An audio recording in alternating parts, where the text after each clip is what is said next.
عزیز طلبہ، السلام علیکم ورحمۃ اللہ وبرکاتہ۔ میں سید تنویر فاطمہ اخلاق علی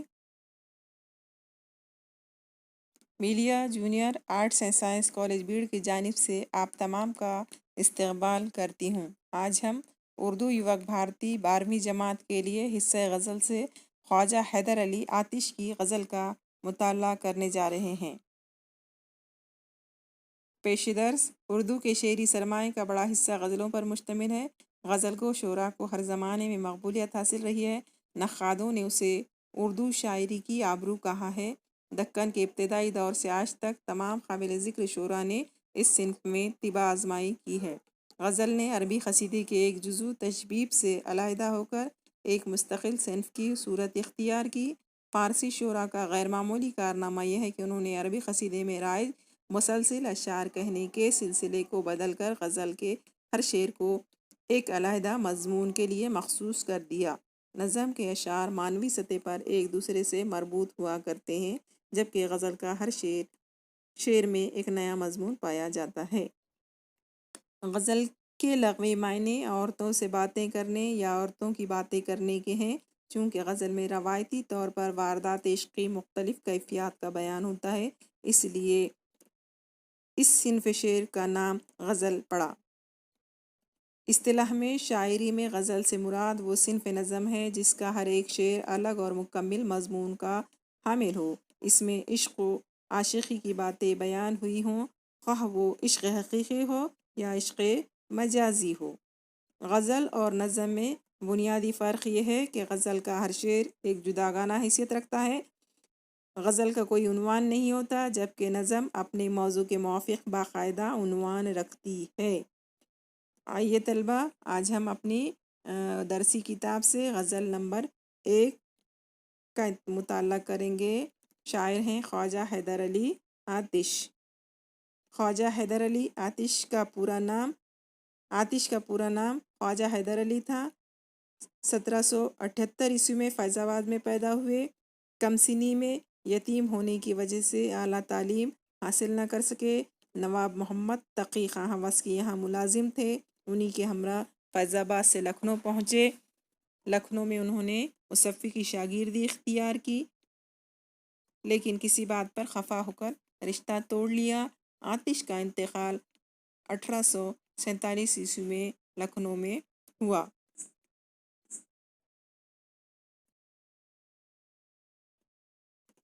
اشعار کی تشریح کی طرف چلتے ہیں۔ مطلع کا شعر ہے: ادب تا چند اے دستے ہوس قاتل کے دامن کا، سنبھل سکتا نہیں اب دوش سے بوجھ اپنی گردن کا۔ الفاظ کے معنی کو سمجھ لیں۔ ادب کے معنی ہے تعظیم، تا چند کب تک، دست ہاتھ، ہوس لالچ، دوش کاندھا۔ اس شعر میں دست ہوس کے ہاتھوں سے مراد لالچی لوگوں سے شاعر مخاطب ہے کہ اے دست ہوس، قاتل کے دامن کو تم کب تک سزا سے بچائے رکھو گی۔ دنیا میں لالچی لوگ وہ ہیں جو اپنے لالچ کے لیے، کسی پوسٹ کو حاصل کرنے کے لیے، کسی عہدے کو حاصل کرنے کے لیے، کسی کرسی کو حاصل کرنے کے لیے، دولت کو حاصل کرنے کے لیے گناہ گار جو لوگ ہوتے ہیں، جو مجرم ہوتے ہیں، ان کو سزا سے بچائے رکھتے ہیں، ان کے گناہوں پر پردہ ڈالنے کا کام کرتے ہیں۔ جبکہ ہم سبھی جانتے ہیں کہ لالچ بھی گناہ ہے، اور جو قاتل ہوتا ہے، جو جرم کرتا ہے، وہ بھی گناہ گار ہے، اور اس گناہوں کے بوجھ سے ان کے گناہوں کا بوجھ اتنا بڑھ گیا ہے کہ اس گناہوں کے بوجھ سے گردن جھک چکی ہے، اور اب ان کاندھوں میں وہ سکت، وہ قوت باقی نہیں رہی کہ گناہوں کے بوجھ سے جھکی ہوئی گردن کا بوجھ اٹھا سکیں۔ اس شعر میں جسم سے تعلق رکھنے والے الفاظ کا استعمال ہوا ہے، جیسے دست، دوش، گردن۔ شاعر نے جسم سے تعلق رکھنے والے الفاظ کا استعمال کر کے صنعت مرات النظیر کی خوبی پیدا کی ہے۔ دوسرا شعر، بہار ایک دل کے داغوں نے دکھائی چشم قاتل کو، دہانے زخم سینہ بن گیا دروازہ گلشن کا۔ چشم قاتل، دہان زخم، زیر اضافت کی ترکیب، چشم آنکھ، دہان دہن کی جمع، دہن کے معنی ہے منہ۔ اس شعر میں شاعر کہتا ہے کہ ہم نے اپنے دل کے داغوں کو، میں نے اپنے دل کے داغوں کو چشم قاتل کو دکھانے کی کوشش کی، بتانے کی کوشش کی، لیکن چشم قاتل کے لیے شاعر کے دل کے داغ بہار بن گئے ہیں، وہ ان سے مسرور ہو رہا ہے۔ شاعر چشم قاتل کو ایسا لگتا ہے کہ شاعر کے دل کے داغ اس کے لیے گلشن کا دروازہ بن گئے ہیں اور وہ ان سے مسرور ہو رہا ہے۔ اس شعر میں بھی شاعر نے جسم سے تعلق رکھنے والے الفاظ دل، چشم، سینہ، ان الفاظ کا استعمال کر کے صنعت مرات النظیر کی خوبی پیدا کی ہے۔ اس شعر میں بھی صنعت مرات النظیر پائی گئی۔ کڑاپن آگ مردان خدا کے چل نہیں سکتا، کف داؤد میں ایک ساں ہے عالم موم و آہن کا۔ کڑاپن، سختی، مردان خدا کے نیک بندے جو دلیر ہیں، بے باک ہیں، نیڈر ہیں، خدا کے علاوہ کسی کے سامنے جھکتے نہیں ہیں۔ کف ہتھیلی، داؤد علیہ السلام کی طرف اشارہ ہے، آہن لوہا۔ شاعر اس شعر میں کہنا چاہتے ہیں کہ جو لوگ بے باک ہوتے ہیں، نیڈر ہوتے ہیں، ہمت والے ہوتے ہیں، دلیر ہوتے ہیں، وہ خدا کے علاوہ کسی کے سامنے نہیں جھکتے۔ کسی کے ظلم، کسی کا زور، کسی کی زبردستی ان کے سامنے کوئی اہمیت نہیں رکھتی۔ وہ ان ظلم، زبردستی، سختی کا بھی ہنستے ہنستے مقابلہ کرتے ہیں۔ اس شعر میں شاعر نے داؤد علیہ السلام کے واقعے کی طرف اشارہ کیا ہے کہ داؤد علیہ السلام کو اللہ تعالیٰ نے وہ خوبی دی تھی کہ وہ آہن سے زر بختر آہنی لباس تیار کرتے تھے۔ جس طریقے سے موم نرم ہوتا تھا، آہن بھی داؤد علیہ السلام کے ہاتھوں میں آ کر موم کی طرح نرم ہو جاتا تھا، اور وہ آہن سے زر بختر اور آہنی لباس تیار کرتے تھے۔ اس شعر میں کف داؤد، ان الفاظ کو استعمال کر کے شاعر نے صنعت تلمی کی خوبی پیدا کی۔ اسی طریقے سے موم و آہن، یہ دو لفظ ایک دوسرے کے ضد ہیں، اور اس طریقے سے شعر میں صنعت تضاد کا بھی استعمال ہوا۔ در فردوس پر رضواں سے رخصت کون لیتا ہے، سمجھتا ہوں میں کھیل ایک پھاندنا دیوار گلشن کا۔ در، دروازہ، فردوس جنت، رضواں جنت کا دربان فرشتہ۔ پیارے بچوں، جنت الفردوس کو پانا، حاصل کرنا ہر ایک کی خواہش ہے۔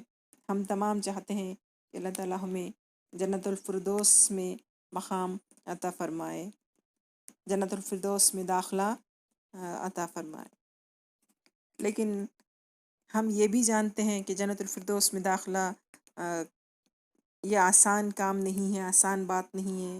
جنت الفردوس میں وہی لوگ داخل ہوں گے جنہوں نے اپنی ساری زندگی اللہ تعالیٰ کے احکامات کے مطابق گزاری ہوگی، حقوق اللہ کے ساتھ حقوق العباد کا بھی ادائیگی کی ہوگی، حقوق النفس کی ادائیگی کی ہوگی، اور دیگر تمام حقوق کی ادائیگی کی ہوگی۔ تب جا کر کہیں ہم یہ امید کر سکتے ہیں کہ ہمیں یا کسی کو بھی جنت الفردوس میں داخلہ ملے۔ لیکن شاعر کے لیے یہ صرف ایک کھیل ہے۔ شاعر کو ایسا لگتا ہے کہ جنت الفردوس میں داخلہ گلشن کی دیوار پھاندنے کی طرح آسان ہے۔ شاعر کے لیے ایک صرف کھیل کے مانند ہے۔ اس شعر میں شاعر نے در فردوس اور رضواں کا ذکر کر کے صنعت طلبی کی خوبی پیدا کی ہے۔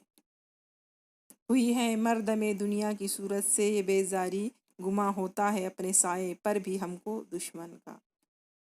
مردم لوگ، بیزاری اکتاہٹ، بوریت، گماں، شک، شبہ۔ شاعر کہتے ہیں کہ دنیا والوں نے، دنیا کے مکر و فریب نے، دنیا کے دھوکے نے شاعر کو دنیا والوں کی صورت سے بیزار کر دیا ہے۔ وہ بیزار ہیں اور ان کی بیزاری کا یہ عالم ہے کہ انہیں اپنے سائے پر بھی اعتبار نہیں رہا، ان کا اپنا سایہ بھی انہیں دشمن معلوم ہوتا ہے۔ ستایا ہے نہایت انقلاب دہر نے ہم کو، رہا کرتا ہے چشم تر کے اوپر گوشہ دامن کا۔ انقلاب، تبدیلی، دہر، زمانہ، چشم، آنکھ، تر، بھیگی ہوئی۔ اس شعر میں شاعر کہتا ہے کہ دنیا والوں نے انہیں اتنا ستایا ہے، اتنی تکالیف پہنچائی ہیں، ان کے اوپر اتنے ظلم و ستم کیے ہیں کہ ان کی آنکھوں سے مسلسل آنسو نکل رہے ہیں اور ان آنسوؤں سے ان کا گوشہ دامن تر ہو چکا ہے۔ کیا ایک آن میں تیغ خزاں نے صاف دو ٹکڑے، گما ہی رہ گیا دشمن کو آتش اپنے جوشن کا۔ اس شعر میں تیغ خزاں، تیغ کے معنی ہے تلوار، خزاں موت۔ شاعر اس شعر میں موت کی طرف اشارہ کر رہا ہے اور یہ کہتا ہے کہ موت ہر ایک کو آنی ہے، ہر ایک کو موت کا مزہ چکھنا ہے، کوئی اس سے بچ نہیں سکتا۔ موت کی تلوار جب چلتی ہے تو سب کچھ ختم ہو جاتا ہے۔ اگر کوئی یہ گمان کرے کہ وہ آہنی لباس پہن کر موت سے بچ جائے گا تو یہ اس کی اپنی غلط فہمی ہے۔ جب موت کی تلوار چلتی ہے تو سب کچھ ختم ہو جاتا ہے۔ اس لیے ہم تمام کو چاہیے کہ موت کو ہر دم یاد رکھیں کہ موت یقینی ہے، اٹل ہے۔ یہ عارضی، یہ دنیا ہمارا عارضی ٹھکانہ ہے اور انسان کا مستقل ٹھکانہ اس کی آخرت ہے، اور آخرت کی تیاری کے لیے ہم دنیا میں نیک اعمال کریں جس سے کہ جنت الفردوس میں داخلے کا راستہ آسان ہو جائے۔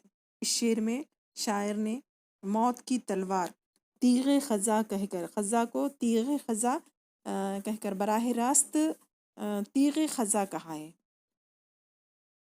اور اس سے شعر میں صنعت استعارہ کی خوبی پیدا ہو گئی۔ اس شعر میں شاعر نے صنعت استعارہ کا استعمال کیا۔ تو پیارے بچوں، اس طریقے سے ہم نے آج خواجہ حیدر علی آتش کی غزل کا مطالعہ کیا۔ امید ہے آپ تمام اس سے استفادہ حاصل کریں گے۔ اللہ حافظ۔